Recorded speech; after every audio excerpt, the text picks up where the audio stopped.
تار کرنے سے میں ڈرتا ہوں، اس کا نتیجہ مجھے بھگتنا پڑے گا۔ اللہ کے بارے میں یہ یقین رکھیں کہ وہ انصاف کرنے والی ذات ہے۔ اگر آپ نے اچھا عمل کیا تو آپ کو اچھا نتیجہ ملے گا، اگر آپ نے برا عمل کیا تو اس کا آپ کو سزا ملے گی۔ اللہ ایسا ہے جو نیک عمل پہ جزا دیتے ہیں اور برے عمل پہ سزا دیتا ہے، اور اس نے ترازو لگایا ہوا ہے، ایک پلڑے میں نیک اعمال ہیں، دوسرے پلڑے میں بد اعمال ہیں۔ جو پلڑا جھکا ہوا ہوگا اس کے مطابق فیصلہ ہوگا۔ ہاں جی، یہ قرآن مجید ہے سارے کا سارا، اور یہی اللہ کی ذات مہربان ہستی ہے، وہ رب ہے، وہ خالق ہے، وہ مالک ہے۔ ہاں جی، اگر وہ جابر بھی یعنی کنٹرول بھی رکھتا ہے تو وہ کائنات کے لیے مفید ہے، اس لیے کہ اس کا استعمال غلط نہیں ہے۔ اختیار اسی وقت مصیبت بنتا ہے نا جب وہ غلط استعمال ہوتا ہے۔ اللہ کا اختیار وہ مختار مطلق ہے، اس کے بعد اختیار کلی ہے، لیکن اس سے کوئی خطرہ نہیں ہے۔ تو لیکن اصل اس کی کیا ہے؟ وہ رحمان الرحیم، اصل ہے رحمت، نشو و نما دے رہا ہے، ہر چیز کو نشو و نما دے رہا ہے۔ یعنی رحمت کا کیا مطلب ہے؟ نشو و نما کے لیے سازگاری، نشو و نما کے لیے سازگاری بہت دفعہ بتا چکا، یعنی سازگاری جو ہے نا وہ رحمت ہے، کہ آپ نشو و نما کے لیے سازگاری پائی جاتی ہے ہر چیز کے لیے، بڑھوتری، یعنی آپ کے دماغ کی بھی بڑھوتری، بند نہ ہو جائے، یہ اس میں خیالات تر و تازہ ہوتے رہیں، آتے رہیں، دماغ کی بھی بڑھوتری، نتائج کی بھی بڑھوتری، انسان کی بھی بڑھوتری، عزت میں اضافہ، خوشحالی میں اضافہ، اور اشیاء کائنات میں اضافہ۔ تو یہ بڑھوتری ہے، رحمت بڑھوتری ہے۔ آپ کہتے ہیں نا بزنس کیسا چل رہا ہے جی؟ اللہ کی بڑی رحمت ہے، اس کا کیا مطلب ہوتا ہے؟ خوب پھل پھول رہا ہے، ہر چیز سازگار ہے، پھلنے پھولنے کے لیے ہر چیز سازگار ہے۔ اچھا جی، اب ہم مضمون کی طرف آ جائیں۔ دوبارہ ہو گیا تو شکر خدا، دوبارہ ذرا تازہ ہو گیا آپ حضرات کا بھی۔ اچھا یہ دسو کہ جہنم دے وچ بخاری دی حدیث کے مطابق 999 جنت ہے ایک، وہ اللہ دی جو رحمت ہوتی ہے، رحمت کل شیء، کہ اللہ نے جنت کو کیوں نہیں بھرا، جہنم کیوں بھرا ہے؟ حل من مزید، سورۃ کاف ہے۔ دیکھیں یہ جو رحمت ہے، یہ اس کا تعلق رحمت سے نہیں ہے، اس کا تعلق ہے اللہ تعالیٰ کے فیصلے سے، مالک یوم الدین سے، کہ وہ بدلے کے دن کا مالک ہے۔ اللہ نے نہیں بھرا، بندوں نے بھرا ہے اپنے اعمال اور کرتوتوں سے۔ اللہ رحمت کر دے گا نہیں، وہ آپ کو بتا دیا نا کہ مالک یوم الدین، ایک دن آنا ہے۔ اب ساری رحمت ہے، جب تک قیامت قائم نہیں ہوتی تب تک رحمت ہے۔ ایک بندہ نماز پڑھتا ہے، جب رحمت جب اپنا وہ ہو جاتی ہے، بدلہ قیامت آ گئی، تو اس وقت وہ بدلے کا دن یوم الدین وہ نافذ، وہ یعنی فیصلہ ہو گیا۔ ٹھیک ہے جی۔ علامہ اقبال نے کہا کہ سیر افلاک اس کی نظم ہے، اس کے اندر وہ کہتے ہیں کہ میں نے جہنم کو دیکھا ٹھنڈی ٹھار، جہنم کو دیکھا ٹھنڈی ٹھار، میں نے کہا ہم نے تو سنا ہے تو آگ ہے، گرم ہے، تو تو ٹھنڈی ٹھار۔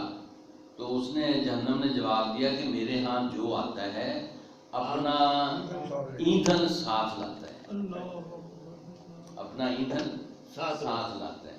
تو یہ اللہ نہیں کرتا، بندوں کا اللہ نے بتا دیا ہے کہ میرا یہ نظام ہے اور اس طرح یہ روب عمل ہے۔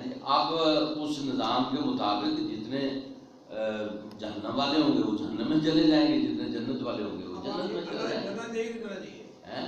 اللہ سے ڈرنا چاہیے، محبت، اللہ سے محبت کریں۔ اللہ کا جہاں آمن کو اللہ ولتنظر نفس ما قدمت لغد واتقوا اللہ ان اللہ، یہ کیا ہے؟ تقوی کا معنی ہے بچنا۔ اے لوگوں، اللہ کے حکم کی خلاف ورزی سے بچو۔ ہر آدمی اپنے لیے دیکھے کہ اس نے کل کے لیے کیا کیا ہے، بس اس حکم کی خلاف ورزی سے بچے۔ یہ جو حکم ہے کیا ہے کہ کل کے لیے کیا کیا ہے، جی اس کی خلاف ورزی سے بچو. اگلا جو اتق اللہ ہے نا وہ ہے کہ یہ جو تعلیم دی ہے اس کی خلاف ورزی سے بچو. سارے تراجم غلط ہو رہے حضور صلی اللہ علیہ وسلم جو بھی آتا قیامت کے بارے میں پوچھا تھا آپ کو مانتے تم نے تیاری کی تھی. تیاری کتنی کی ہے؟ سوال یہ ہے تیاری کتنی کی ہے. تیاری کریں اور الجھائیں نہ لوگوں کو. جو اللہ نے فرمایا ہے اس پہ رہیں, اس پہ قائم رہیں. آپ کے جو ارباب مذہب کے قائم کیے ہوئے نظریات آپ کے ذہنوں میں ہیں وہ شیک ہوں گے, ان کو دھچکا لگے گا, اتار پھینک کے نکال پھینک کے. قرآن مجید ترجیح ہے, قابل ترجیح ہے, اور علم کلی اور علم حقیقی قرآن مجید ہے. قرآن مجید پہ پرکھیں ہر چیز کو اور اس کے مطابق ڈھل جائیں. ابو العلا مودودی رحمۃ اللہ نے خوف کیا ڈرو. میں ابو العلا مودودی رحمۃ اللہ علیہ کا ترجمان نہیں ہوں, نہ انہوں نے ہمیں کہا ہے کہ آپ میرا دفاع کرنا. جی بالکل. انہوں نے کہا ہے کہ جی آپ قرآن و سنت کی طرف آؤ. ہاں جی, امام ابو حنیفہ کی آپ خود یہ بات بیان کرتے ہیں کہ جی میرا کلام اگر قرآن اور سنت کے خلاف ہو تو دربار پر دے مارنا. امام ابو حنیفہ سے تو بڑے نہیں ہیں نا سید ابو العلا مودودی رحمۃ اللہ علیہ. تو سید مودودی رحمۃ اللہ علیہ نے یہ نہیں کہا کہ میری فکر کے پابند رہنا اور میری فکر کا دفاع کرنا. انہوں نے جماعت اسلامی سے کہا کہ بھی آپ اپنی شورا کے مطابق چلنا, میری فکر کے آپ پابند نہیں ہیں اور نہ میرے دفاع میں آپ نکلنا. میں نے نظریات پیش کیے ہیں, جس کو پسند آتے ہیں قبول کر لے, جس کو نہیں آتے. اور حرف آخر نہیں ہے. سید ابو العلا مودودی ہوں, علامہ اقبال ہوں, مولانا امین حسن اصلاحی ہوں یا کوئی بھی ہو, حرف آخر نہیں ہے. انہوں نے ایک ڈائریکشن دے دی ہے. باقی بعد والے لوگوں کا بھی اپنا دماغ ہے, ان کو انہوں نے دماغ کو استعمال کرنے کا کہا ہے کہ دماغ استعمال کرو. اللہ نے دیا ہے اس لیے نہیں ہے کہ تقلید کرو, بلکہ اس لیے دیا ہے کہ اس کو استعمال کرو. اس کو نئے نئے قرآن کے عجائبات ختم نہیں ہوں گے. یہ حدیث ہے, قرآن مجید کے عجائبات یعنی اس کے اندر مضامین کھلتے رہیں گے. دور آئے گا اس کے مطابق مضمون کھلے گا, وہ رہنمائی کے لیے موجود ہوگا. تو اب اگر ہم 9 سال 800 سال پرانے دور میں اٹکے رہیں اور اسی عہد سے آگے بڑھنے کی کوشش نہ کریں اور اپنے دور کے لیے قرآن کی رہنمائی کو نمایاں نہ کریں تو ہم خود اس کے مجرم ہیں. جی قرآن ذمہ دار نہیں ہے, نہ اللہ کے رسول ذمہ دار ہے, یہ ہمارا رویہ ذمہ دار ہے. وَقُلْ اعْمَلُوا فَسَيَرَى اللَّهُ عَمَلَكُمْ. نہ دیکھ لو, یہ آ گیا, ان سے کہو کہ عمل کرو, اللہ تمہارے عمل دیکھے گا. عمل پہ آپ کا نتیجہ مرتب ہوگا. اگر آپ کا عمل درست ہے تو آپ کو کس چیز کا خوف ہے؟ یہ ہمارے یہاں کہتے ہیں نہیں کریے تاں بھی ڈریے تو نہ کریے تاں بھی ڈریے. لو دسو, ڈرتے ہی رہو ہر وقت. نہیں, اسلام کا اللہ تو وہ ہے جو قتل دان ہے. آپ نے 1 دیا, اللہ نے 10 دیے, پھر جناب 70 دیے, پھر 700 گنا تک دیا. اور اس پہ بھی حد نہیں کہ واللہ یضاعف لمن یشاء. ہاں جی, اللہ بڑھا دے گا جس کے لیے چاہے گا. کس کے لیے چاہے گا؟ میں نے یہ کہا نا کہ سوال پیدا کیا کریں کس کے لیے چاہے گا. جہاں پہ بھی اللہ کی مشیت کا ذکر ہو, اللہ کی چاہت کا ذکر ہو, وہیں پہ سوال کھڑا کر دیں جی کس کے لیے؟ جو اس لائق ہوگا, جس نے اپنے ایثار سے, قربانی سے, جذبے سے, توانائیوں سے, خواہشوں سے یعنی صرف اور صرف اللہ سوچا ہوگا, اللہ کے لیے سوچا ہوگا, اللہ اس کے لیے اور بڑھا دے گا. یہ تو صرف دیوی دیوتا پیر وہ اللہ سے ڈراتے ہیں کہ یہ تم ہمارے پاس آؤ, ہمیں کوئی مال لگاؤ کہ ہم آپ کو عذاب آسان کریں. ہاں جی, بس اس لیے درمیان میں حائل ہو جاتے ہیں نا, اللہ اور بندے کے درمیان حائل ہو جاتے ہیں کہ ہمارے ذریعے سے آپ کا کام ہوگا. اسلام جو ہے وہ رسول تشریف لاتے ہیں تاکہ بندے کو براہ راست اللہ سے ملا دیں. اقبال نے کہا کہ دست کرم کشادہ دست کرم جب وہ بے نیاز کرے, کشادہ دست کرم جب وہ بے نیاز کرے, نیاز مند کیوں نہ عاجزی پہ اپنی ناز کرے. بٹھا کے عرش پہ رکھا ہے تو نے اے باعث, خدا وہ کیا جو بندوں سے اعتراض کرے. یہ ارباب مذہب بیچ میں آتے ہیں, خدا کو اوپر عرش پہ بٹھا دیتے ہیں اور زمین پہ اپنا اقتدار خود سنبھال لیتے ہیں کہ ہمارے ذریعے سے اللہ تک پہنچو, ہم تمہیں پہنچائیں گے. رسول آتے ہی اس لیے ہیں تاکہ بندوں کو براہ راست اللہ کے ساتھ ملا دیں، پہنچا دیں، اور اللہ کی اطاعت کی بات کرتے ہیں۔ وہ اللہ کیا فرماتا ہے؟ قل، آپ ان سے فرما دیجئے، ان کنتم تحبون اللہ، اگر تم اللہ سے محبت کرتے ہو، فاتبعونی، میری اتباع کرو، عمل کے ذریعے سے رسول اللہ صلی اللہ علیہ وسلم کے نقش قدم پر چلنا شروع ہو جاؤ تو یحببکم اللہ، اللہ تم سے محبت کرے گا۔ محبت اللہ کے ساتھ مومنین کا تعلق ہے محبت کا، اور ہمارے لیے بنا دیا ہے خوف کا۔ اب جو خوفناک ہستی ہوگی اس کے قریب کتنا جائیں گے جی آپ؟ ہے جی، کوئی واسطے وسیلے تلاش کریں گے کہ وہاں تک کوئی رسائی دے دے، جی وہاں تک ہمارا کوئی کام بنا دے، کوئی بن جائے۔ تو اللہ رحمان الرحیم ہے، مہربان ہے، اور اس کی رحمت پرجوش ہے اور دائمی ہے۔ اچھا، عمل کرو جی، قل اعملوا، کہو ان سے کہ عمل کرو، فسیجعل اللہ اعمالکم، اللہ تعالیٰ تمہارے عمل کو دیکھے گا، ورسولہ، اور رسول بھی دیکھیں گے کہ کیا کرتے ہو، والمؤمنون، اور مومنین بھی دیکھیں گے۔ عہد نبی وہ جو منافقین ہیں ان کے بارے میں، وَسَتُرُدُّونَ إِلَىٰ عَالِمِ الْغَیْبِ وَالشَّہَادَةِ، اور پھر تم لوٹائے جاؤ گے اِلَىٰ عَالِمِ الْغَیْبِ وَالشَّہَادَةِ، اس ہستی کی طرف جو ظاہر کا بھی علم رکھتا ہے اور غائب کا بھی علم رکھتا ہے، جو تمہارے دلوں کے اندر ہے اس کو بھی جانتا ہے، اور جو خواہشات ارادے ہیں اور جو مقاصد تم نے دل میں چھپائے ہوئے ہیں ان سے بھی آگاہ ہے۔ فَيُنَبِّئُكُم بِمَا كُنتُمْ تَعْمَلُونَ، بس وہ متنبع کر دے گا، آگاہ کر دے گا، بِمَا كُنتُمْ تَعْمَلُونَ، جو عمل تم کرتے رہے ہو، یعنی بتا نہیں دے گا، خبر دینا نہیں ہے، بلکہ اس کا انجام تمہارے سامنے لا کھڑا کرے گا اور تمہیں وہ بھگتنا ہوگا۔ اس کا انجام؟ عمل کا انجام، عمل کا انجام۔ عمل بنیاد ہے قرآن مجید میں، اور عمل پر ہی انحصار ہے آپ کی آخرت کا، آپ کی نجات کا، آپ کی جنت کا، آپ کے درجات کا۔ جتنا آپ اللہ کو راضی کرنے کے لیے عمل کرتے چلے جائیں گے اتنا ہی آپ کے درجات کی بلندی کے فیصلے اللہ کی طرف سے ہوتے چلے جائیں گے۔ اللہ ایسی ہستی نہیں ہے کہ جو ناقدردان ہو، ہے نا جی، جسے کوئی خطرہ ہو کسی سے کہ بھی یہ عمل میں بڑھ گیا تو شاید مجھ سے نمبر لے جائے گا۔ جی اللہ نے خود فرمایا فاستبقوا الخیرات، نیکیوں میں ایک دوسرے سے آگے بڑھنے کی کوشش کرو۔ مسلمانوں کو کمپٹیشن بتایا تو نیکی کے اندر بتایا، اس میں ایک دوسرے سے بڑھنے کی کوشش کرو، آپ اللہ کے ہاں جزا پائیں گے۔ تو عمل ذریعہ ہے، عمل پر ساری کی ساری توجہ دیں، اس کی اصلاح کی کوشش کریں، اور عمل ہی آپ کو خوف میں مبتلا کرنے کا ذریعہ ہے آپ کا، یعنی اللہ کی نافرمانی ہوگی تو اس کے انجام سے ڈرنا ہوگا۔ اگر نافرمانی کے انجام سے ڈریں گے تو بچ جائیں گے، جی توبہ بھی کریں گے اور اس کے وزن کو بڑھا بھی دیں گے۔